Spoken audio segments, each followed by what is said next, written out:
अस्सलाम वालेकुम friends, welcome back to my channel novel lover. आज जो है वो हम नावल का नेक्स्ट पार्ट स्टार्ट करते हैं। चाइनीज़ भी इसने बनाया था। चाइनीज़ इसकी कमज़ोरी थी।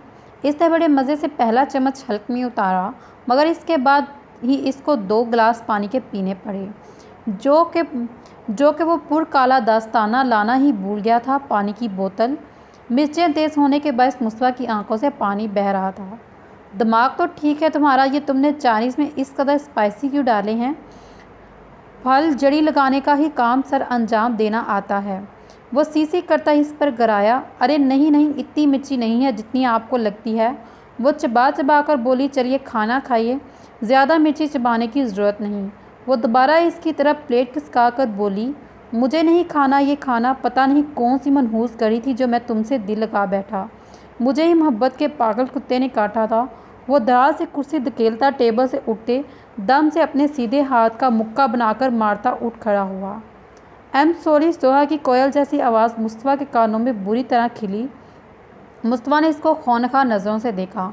वह अपने कानों को पकड़े बच्चों की तरह मासूम सी शक्ल बनाए माजरत कर रही थी। वो अलग बात थी कि पेशानी चेहरे पर कहीं भी टूटने से भी नहीं मिल रही थी। बहुत बहुत मेहरबानी तुम्हारी, वैसे भी मुझे सॉरी कह देने से मेरा पेट नहीं भर जाएगा।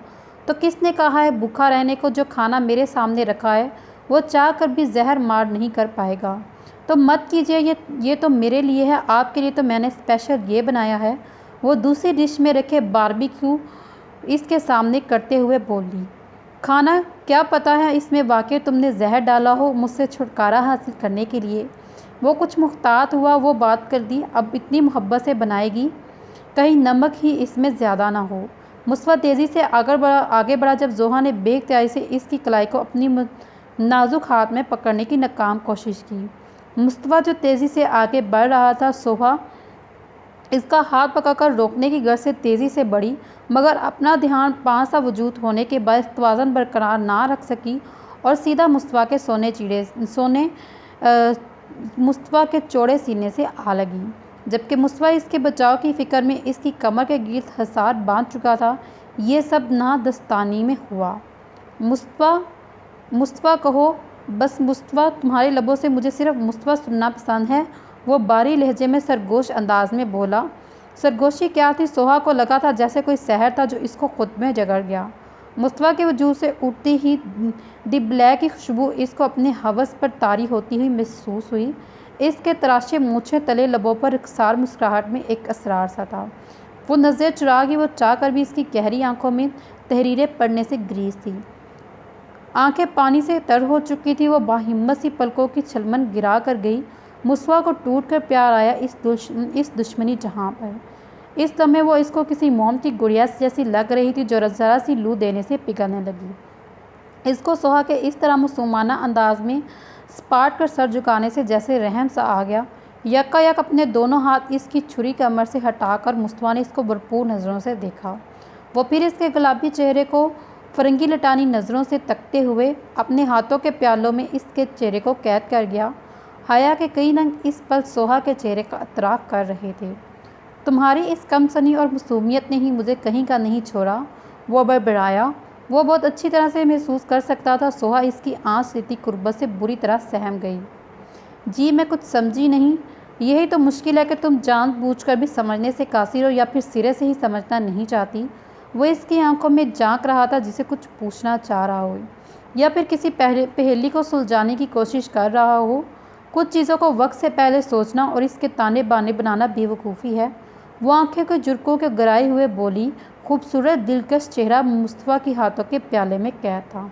सोहा को अपने वजूद इस वक्त इसके सहर के ज़ेरे असर महसूस हुआ। वो बेख्याली में ही सर उठाकर इसको तकते चली गई। वो एक कसरती इंतहाई खूबसूरत जिसामत का मालिक शख्स था, भरपूर मर्दाना जहाद का मालिक था। वो इसको इस लम्हे एक घने सायादार दरख्त की मालिक मालूम हुआ खुद के लिए। वो जब जब इसको देखता था कभी भी सोहा को इसकी नज़रों में बेईमानी नज़र नहीं आती, वरना औरत तो अपने ऊपर पड़ने वाली एक ही गलत नज़र को पहचान लेती। जाओ आज़ाद किया, अभी के लिए इतना ही मेरा खौफ ठीक है। अब मुझे अंदाज़ा है कि कुछ घंटों तक तुम मुझसे मज़ीद पंगे लेने की कोशिश नहीं करोगी। वो हल्के पुल्के लहजे में कहता इसको अपने हसार की कैद से आज़ाद कर दिया। वो बड़े मज़े से खाना खाने में भी मसरूफ़ हो चुका था। वैसे खाना बनाने में तुमने मास्टर शेफ़ को भी पीछे छोड़ दिया। वो बहुत बेहतरीन खाना बनाने लगी हो। माशाल्लाह, वो सच्चे दिल से तारीफ़ कर रहा था। सोहा के हाथ में बहुत जायका था। कुछ लम्हे पहले की खुफदगी अब नामो निशान तक ना रहा।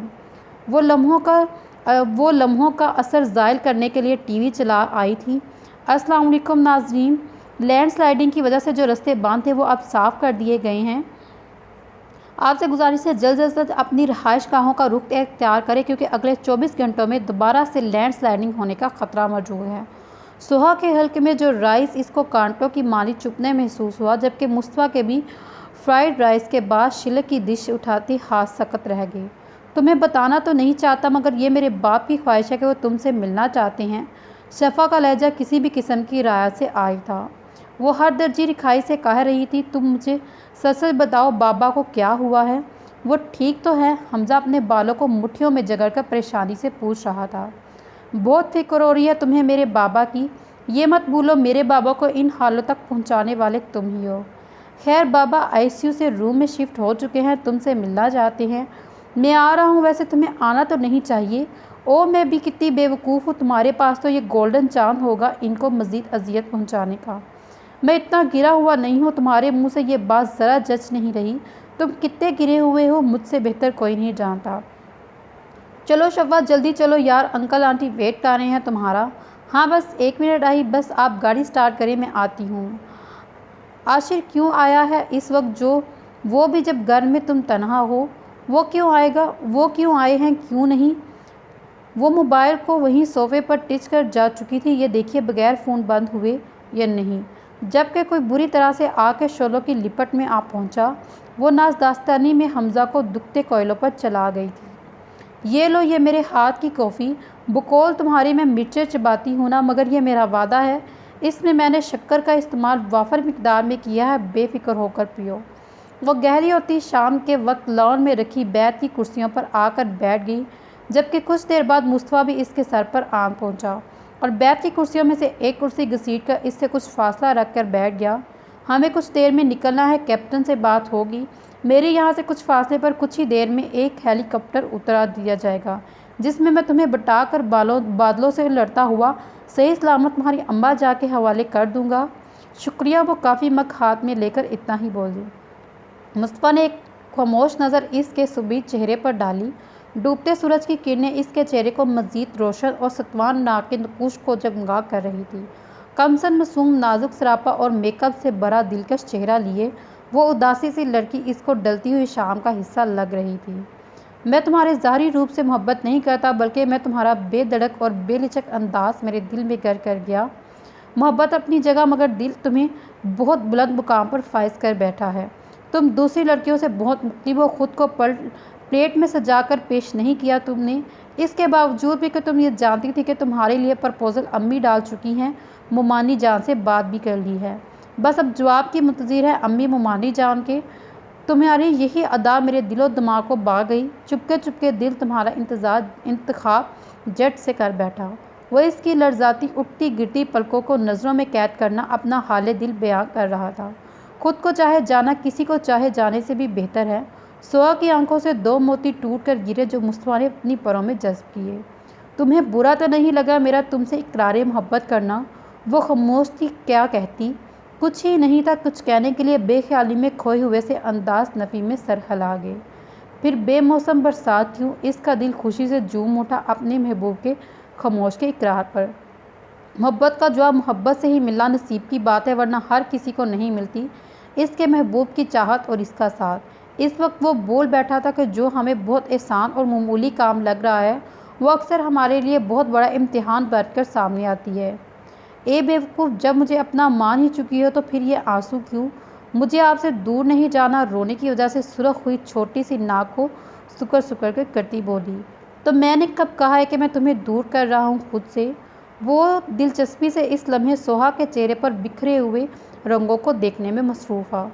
बहुत दिलचस्पी से वो इसके दिल मोह लेने वाले तासरात को अपनी नज़रों के हिसाब में लिए हुए था। पता नहीं, मुझे कुछ भी नहीं पता, बस मुझे आपसे दूर नहीं जाना। वह बच्चों की तरह बहुत ज़िद्दी लहजे में बोली।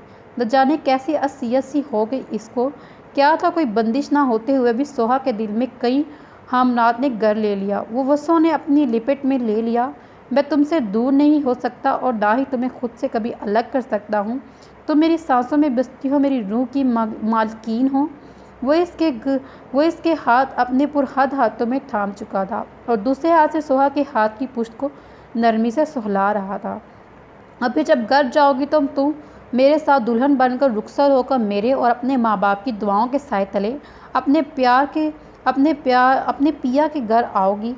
वो घर जो सिर्फ़ और सिर्फ हम दोनों का होगा, जहाँ सिर्फ खुशियाँ ही होंगी।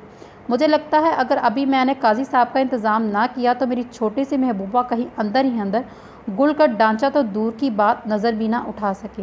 वह शरारत से कहता इसकी छोटी सी स्तून नाक पर चुटकी बता इसको मुस्कुराने पर मजबूर कर गया। वलीमे की तकरीब का बहुत शानदार इंतज़ाम में इख्तियाम किया गया। पूरे गांव को किसी दुल्हन की तरह सजाया गया। हवेली तो जैसे शान से निराली थी। पूरी हवेली लाइटों और गेंदे के फूलों से जगी हुई थी। हमाद साहब इधर से उधर अपनी निगरानी में हर तरफ एक इंतज़ाम मुलाजमों से करवाने में मसरूफ़ थे। खुशी इनके चेहरे पर से फूट रही थी। आज हवेली में आया कोई भी फ़र्द खाली हाथ नहीं जाना चाहिए। अम्मा जहाँ से पूछो कि चांदी के थाल और इनमें हर एक फ़र्द के लिए रखे गए तोहफ़े पूरे हैं, किसी चीज़ की कमी तो बाकी नहीं। अगर वो अम्मा जान ने तरतीब से रख दिए हैं तो इससे लेकर आप अपनी निगरानी में रखवा लो। ये आपकी ज़िम्मेदारी है। हर एक मेहमान खुश होकर जाए। वो अपनी पुरानी और नमकवार मुलाजमा को हदायत देने लगा। जी साहब, जैसा आप कहेंगे वैसा ही होगा। किसी भी मेहमान की मेहमान नवाजी में कमी नहीं आएगी। बिल्कुल ऐसा ही होना चाहिए। आखिर को आज हमारे लखते जिगर का वलीमा है, कोई आम सी बात नहीं। गज़ल अपनी बहू के लिए रिसेप्शन पर पहनने वाले लिबास और ज्वेलरी वगैरह बड़े बड़े थालों में रखे इसके कमरे की तरफ ले जाते हुए खुशी से चू लहजे में गोया हुई। अब ये क्या है? अभी तक हमारी बहू को आपने तैयार नहीं करवाया। पता भी है कुछ ही देर में सब मेहमान आने वाले हैं। वो गज़ल को सजा सवरा देकर चाह कर भी अपने लहजे में सख्ती पैदा ना कर सका। गज़ल इनकी मनचाही बीवी थी और इनको दिलो जान से अजीज़ थी। हमाद साहब जब भी कभी शदीद इश्तियाल में होते तो गज़ल जैसे अपने लबों पर फ़क्ल चढ़ा लिया करते। जब हमाद साहब का गुस्सा ठंडा होता तब वो इसको मनाने के लिए खूब माजत किया करते और वो मान जाती। फिर औरत ही है सदा से मोहब्बत की भूखी। वलीमे की तकरीब बहुत अच्छे तरीके से अपने इख्तिताम को पहुंची और फजर को गज़ल ने इसके बेडरूम तक पहुंचा दिया। ढेर सारी दुआएं होते इसकी पेशानी चूम डाली। इतनी मोहब्बत पर फजर की आंखें नम हो गई। वो कमरे का जायज़ा लेने लगी। कमरे को देखकर इसकी आंखों में सताइश उभरी। पूरा कमरा बहुत खूबसूरती से आर्टिस्ट अंदाज में डेकोरेट किया गया था। ये वो कमरा ना था जिसमें वो पिछले 15 दिनों से रह रही थी। ये कमरा ख़ास अब तक इसने नए दुल्हन दुल्हा के लिए खोला गया था। बहुत ही आलीशान बेडरूम था। इसके जदीद तर्ज बेआराइश व पमाइश कमरे की खूबसूरती में चार चांद लगा दिए। फजर को लगा जैसे वो कमरा ना हो बल्कि छोटा सा महल हो। चंद लम्हों के लिए तो वो बेडरूम की फ़िज़ा में सरयत करती महसूर कुन खुशबू में खो सी गई। इसको खुशबू और फूलों से मोहब्बत थी। वो दीवानी थी फूलों और खुशबू की। क्या हुआ? मेरे बगैर दिल नहीं लग रहा।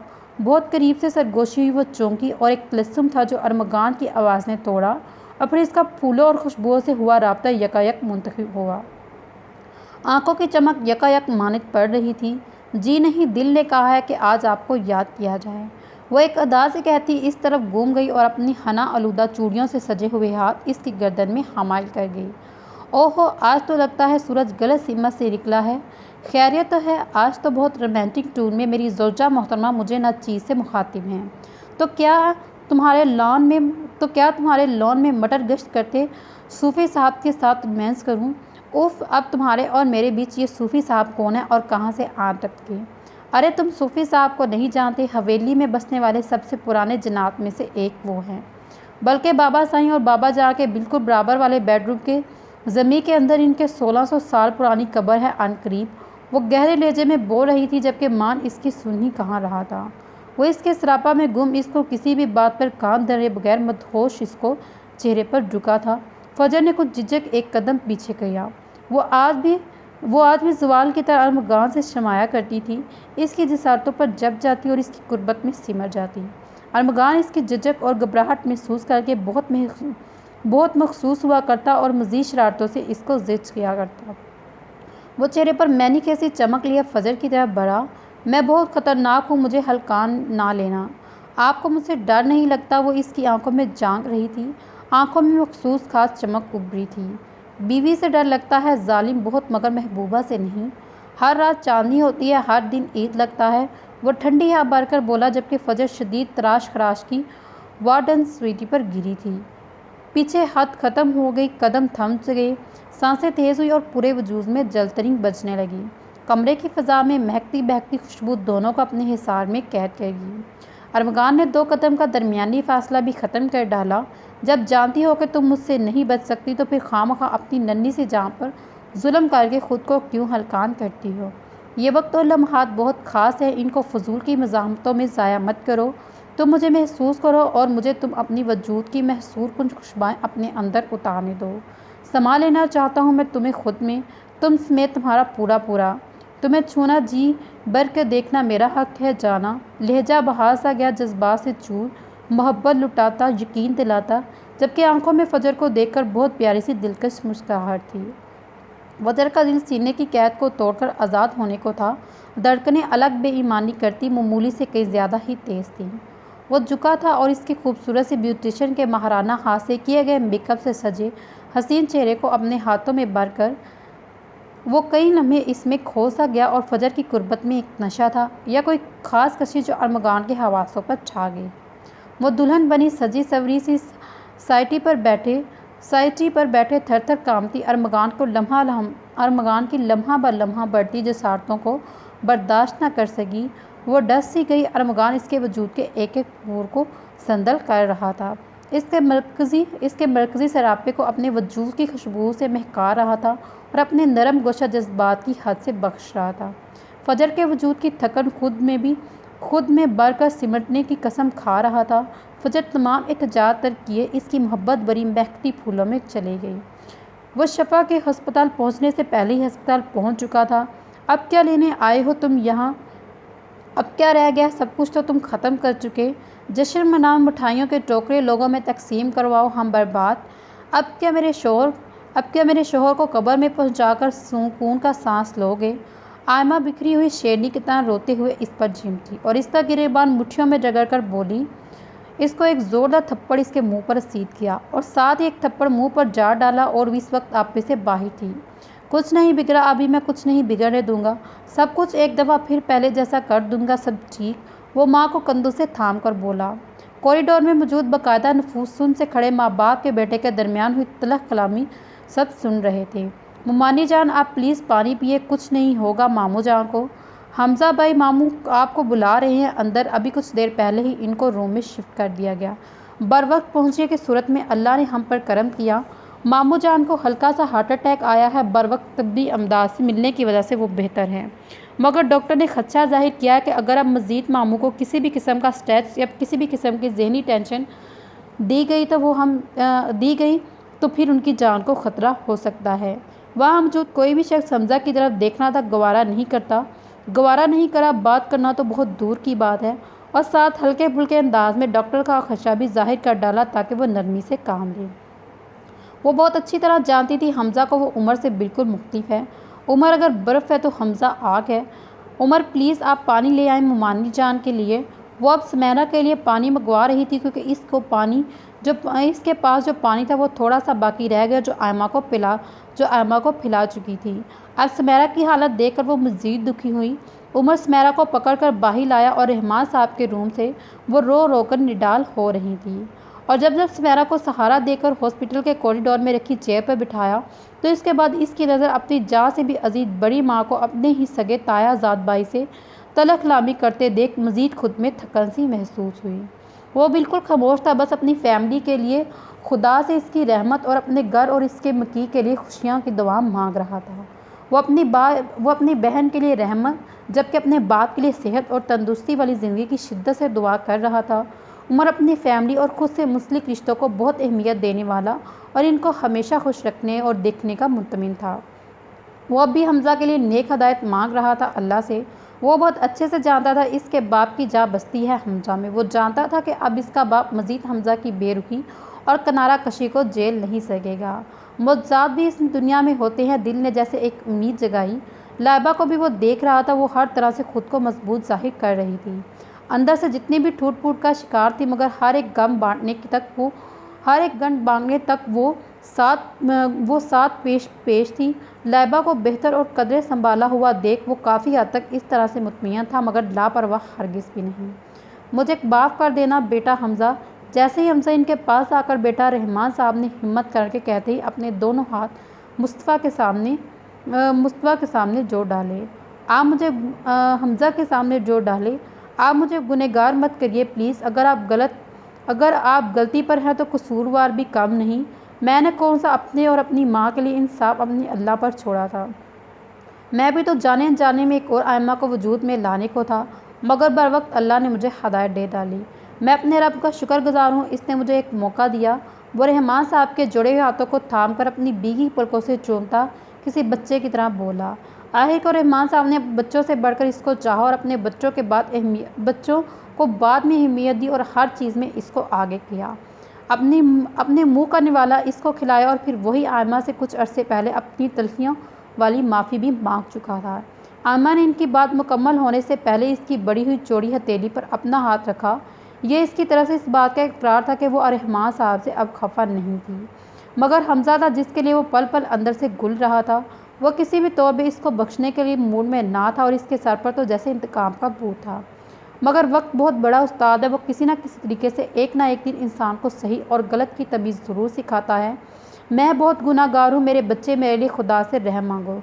तुम्हारी माँ ने मुझे माफ़ कर दिया, तुमने मुझे शायद माफ़ कर दिया, या फिर तुम मुझे आइंदा माफ़ करने का हौसला खुद में पैदा कर सको, मगर क्या मेरे खुदा मुझे कभी माफ़ करेगा? वो बेबसी से खीफ सी आवाज़ में बड़ी मुश्किल से ठहर ठहर कर बोला।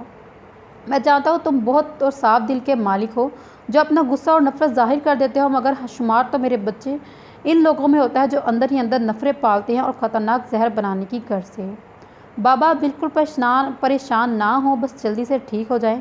मेरे दिल में कोई नाराज़गी बाकी नहीं रही। मैं आपको बिल्कुल सेहतयाब और हंसता और मुस्कुराता देखना चाहता हूँ। क्या कहा तुमने? दोबारा कहो बाबा। वह हलकलान होते अटक अटक कर ये अल्फाज अदा कर रहे थे। बचपन में वो बहुत प्यार से रहमान साहब को बाबा कहकर बुलाया करता था, मगर जैसे जैसे इसने होश संभाला, होश शुरू किया, इसके बाद इसने रहमान साहब कहना शुरू कर दिया और बाबा वो लफ्ज़ इसने बोलना बंद कर दिया। बाबा प्लीज़, मुझसे बहुत बड़ी गलती हो गई, मुझे माफ़ कर दी। वह रहमान साहब के सीने पर सर रखकर भीगे लहजे में बोला, तुम मुझे माफ़ कर दो मेरे बच्चे, मैंने तुम्हें माफ़ किया। ऐ मेरे रब, तू हम गुनाहगारों को माफ़ कर दे और बाकियों के दिलों में रहम डाल। रहमान साहब की आवाज़ इतनी बुलंद के आशीर के साथ काफ़ी देर कमरे के अंदर आई शफ़ा के कानों में ना पड़ी। चचा भतीजे की इंतहाई नफ़रत के बाद हुई शदीद मोहब्बत के नज़ारे देख वो वक्तन ज़मीन बोस होने लगी। शफ़ा होश करो, तुम ठीक हो? मगर सामने का मंजर देखकर इसका खून खोल उठा, दिमाग की रगें तन सी गई। नहीं प्लीज़, मैं इस पर चढ़ कर बैठा दूर इसके बाद सफ़र तक नहीं कर सकती। वो रनवे पर मौजूद हेलीकॉप्टर को देखकर जैसे बुखला गई और खौफजदा होकर सहमी आवाज़ में कह रही थी। इसके दिल के जैसे होल पड़ रहे थे मतवाती हवाओं के मुतल्लिक सोच कर। यार तुमने मुझ जैसे बकौल तुम्हारे हला खां से घबरा नहीं हो, ये तो फिर बेज़रूर और बेजां हैं। वो सोहा को तासरात में महफूज था और साथ ही हेलीकॉप्टर के अंदर जाकर इसको हाथ दिए था अंदर आने के लिए। मुझे नहीं आना अंदर, आप ही वापस आए नीचे, वो ज़िद्दी लहजे में बोली और आंखों में खौफ की तहरीरें अरकम थी। यार तुम्हारा मिस्टर पायलट पूरी दुनिया को बड़े बड़े जहाज़ों में इधर से उधर हवाओं में लेकर घूमता है और तुम हो के एतबार करने के लिए तैयार ही नहीं हो। अफसोस हुआ बहुत। वो चेहरे पर मुस्नुई गुस्सा लेकर बोला, बस मैं कुछ नहीं जानती, आप नीचे आएँ। तुम अंदर आ रही हो खुद चढ़ती हो या फिर तुम्हें चढ़ाऊँ? बाद में मुझसे गिला मत करना। वो अब धमकियों पर उतरा और पिछले आधे घंटे से वो मुसलसल इन्हीं यूँ ही मना रहा था। मैं जा रही हूँ, अगर आपने आना है तो वापस आ जाएं, हम लोग बाई रोड जाएंगे। वह कहने के साथ ही उल्टे कदम पलटी। बेवकूफ़ लड़की, मैं हवा को चीरते हुए बादलों से बातें करता फिरता हूँ और मोहतरमा कहाँ कहती हैं कि बाई रोड जाना है। वो खाइफ सा हुआ और जब लगा हेलीकॉप्टर से नीचे उतारने लगा। शुक्रिया आप आ गए, वैसे मुझे पता है आप कभी माँ बदौलत का हुक्म नहीं टालेंगे। वो फर्जी कॉलर इसका उच्चा कर बोली, बजा फरमाया आपने, मैं तो आपके हुक्म का गुलाम हूँ, इसलिए तो मुझे दुनिया में भेजा गया आपकी चाकरी कर सकूं। वो दांत पीसकर एक एक लफ्ज़ चबा कर बोला और साथ बगैर सुहा को समझने का मौका दिए बगैर इसको अपने बाजुओं में भरकर बाहों में उठा गया। ये क्या किया? छोड़िए, मुझे उतारिए। मैंने आपको कितना कहा है मुझसे दूर रहे और प्लीज़ मुझे ये 2 महीने के बच्चों की तरह हर वक्त गोद में मत उठाया करें। वो चिढ़ सी गई, खफा हो गई, खामोश, एकदम खामोश। अगर एक लफ्ज़ भी तुम्हारे मुंह से निकला ना तो ये हेलीकॉप्टर के विंग्स के ऊपर बैठाकर खुद हेलीकॉप्टर के अंदर बैठकर चलाऊँगा। फिर खेलती रहना हवाओं के साथ गुल्ली डंडा। वो खशमीन नज़रों से घूरते हुए बर्मी से बोला, हेलीकॉप्टर इसके ज़ाती मलकियत तो ना था, एक मुकर्रा वक्त पर इसको वापस भी अदारे के हवाले करना था। वो परकला थी और नखरे भी ख़त्म नहीं हो रहे थे। क्या क्या कहा? क्या आप मुझ पर इतना बड़ा जुल्म करेंगे? हैरत से इसकी आंखें खुल गई। मैं इससे भी ज़्यादा जालिम हूँ और जुल्म करता हूँ। जब घी सीधी उंगली से ना निकले तो उंगली टेढ़ी करनी ही पड़ती है। वो इसको उठाकर हेलीकॉप्टर के अंदर अपने बराबर वाली नशिस्त पर बिठाकर तेज़ी से अपनी नशिस्त संभाल चुका था। सीट बेल्ट बांधकर अब हम कुछ ही सेकंड में हवाओं से बातें करने लगे हैं। वो सुबह के बुले हुए चेहरे पर एक शरीर सी मुस्कुराहट उछाकर बोला। कुछ ही लम्हों पहली वाली झंझलाहट की जगह अब नरमी थी, जबकि सुहा बगैर इसकी तरफ देखे सीट बेल्ट बांध रही थी। साथ ही लबों पर खौफ के मारे एयरटेल कुर्सी का फीट भी कर रही थी। हाथों में वाजिया लड़खड़ाहट थी, जैसे मुतातिर सफ़र से खौफज़दा हो। बेहवासी इस कदर कि सीट बेल्ट भी लग नहीं रहा था। इधर आओ, मैं बांधता हूँ, वो कहकर थोड़ा सा झुका और सीट बेल्ट लगाने लगा। मुझे गुदगुदी हो रही है, प्लीज़ दूर हटिए मुझसे, वो खिलखिलाती हुई बोली। यार, मैंने कौन सा तुम्हें जानबूझकर छुआ है? अभी तुम्हारा ये हाल है तो बीवी बनकर तुम मेरे करीब आने पर पूरे कमरे में क्लांच बढ़ती फिरोगी। वो बूट हो चुका था और सोहा सीट बेल्ट लगाने के बाद पीछे भी हट चुका था। हेलीकॉप्टर का इंजन स्टार्ट करते वक्त मुस्तफ़ा ने खामखा नज़रों से इसको देखा। वो अब भी खी खी कर रही थी। हंसी से लूटपुट होती वो मुस्तफ़ा को भी हंसने पर मजबूर कर गई। चलो शफ़ा, अभी बाहर चलो, अंकल की तबीयत ठीक नहीं। आशिर रहमान के कज़न का बेटा, जो कि बिज़नेस के सिलसिले में कराची आया हुआ था, शफ़ा को संभाल रहा था।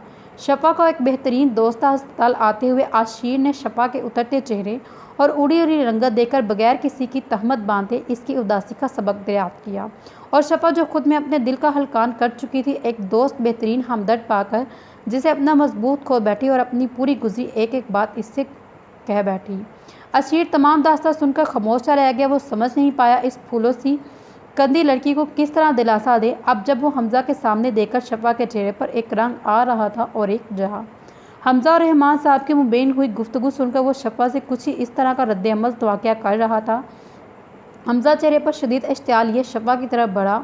वो इसी पल तक भूल बैठा था कि कहाँ और किस जगह मौजूद है, किन हालात से वो लोग गुजर रहे हैं, मगर जैसे इसकी मर्दानगी और अना एक दम मरूज हो। या तो था बस इतना कि इसको शफ़ा किसी नामहरम ने हाथ लगाया है, बाजू से थामकर सहारा देकर रखा था। इसका खून खोल उठा और दिल कर रहा था कि हर चीज़ को तहस नहस कर दे या फिर आशिर का सर खोल दे। मगर फिर अस्पताल के बेड पर लेटे अपने बाप जैसे चचा का ख्याल आया और मुठिया बीच का बड़ी मुश्किल से ख़ुद को काबू पा गया। तो चलिए फिर इस नावल का अख्ताम यहाँ पे करते हैं। मिलते हैं अगली वीडियो में, तब तक अपना ख्याल रखिएगा। अल्लाह हाफ़िज़।